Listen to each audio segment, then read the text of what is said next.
প্রথম ICC trophy জিতল দক্ষিণ আফ্রিকা। চোকার তকমা ঘুচিয়ে বড় সাফল্য বাবুমার। টেস্ট বিশ্বকাপের ফাইনালে দাপুটে ইনিংস মার্করামের। কিভাবে প্রথম বিশ্বজয় করল প্রোটিয়া দল, বিস্তারিত জানতে দেখুন এই প্রতিবেদনটি।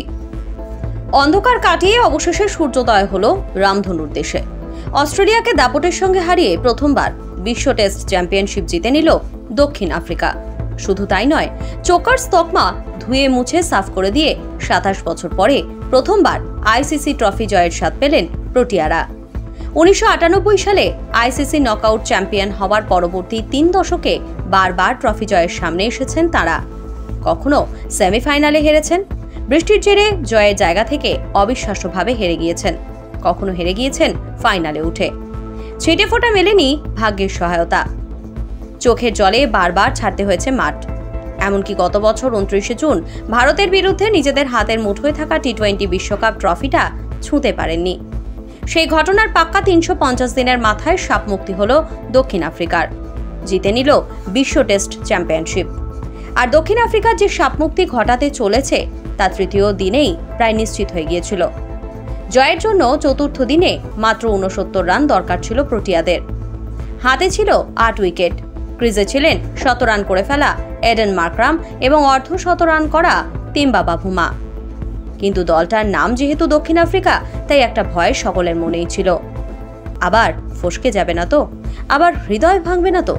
সেই ভয়টা আরও চেপে বসে চতুর্থ দিনের ১৮ নম্বর বলটায়। অস্ট্রেলিয়ার অধিনায়ক প্যাট কামিন্সের বলে আউট হয়ে যান দক্ষিণ আফ্রিকার ক্যাপ্টেন বাভুমা।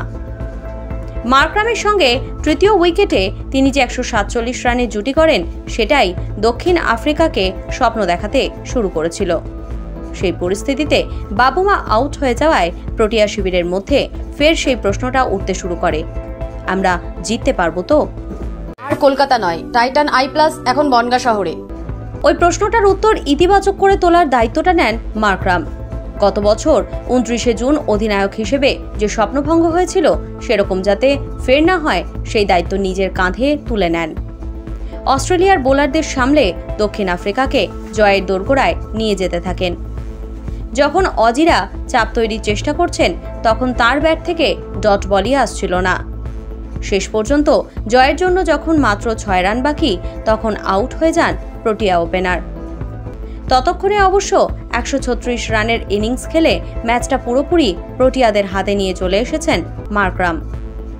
স্নায়ুর চাপ সামলে বাকি রানটা তুলে দক্ষিণ আফ্রিকাকে ফিনিশিং লাইন পার করিয়ে দেন কাইল ভেরেইন এবং ডেভিড বেডিংহ্যাম। আর মিচেল স্টার্কের বলে ভেরেইনের শটটা কভার পয়েন্টের দিকে যেতেই উচ্ছ্বাসে ফেটে পড়ে পুরো লর্ডস, পুরো দক্ষিণ আফ্রিকা, সম্ভবত পুরো বিশ্ব।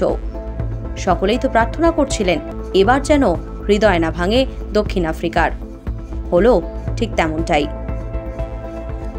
ब्यूरो रिपोर्ट, ई समकालीन। ये टाइटन का सनग्लास है एंड इसमें पावर्ड लेंस भी लगा सकते हैं। আর কলকাতা নয়, টাইটান আই প্লাস এখন বনগা শহরে। চক্ষু পরীক্ষা সহ সানগ্লাস, কন্টাক্ট লেন্স পাওয়া যাচ্ছে বনগার যশোর রোডের নিজস্ব শোরুম।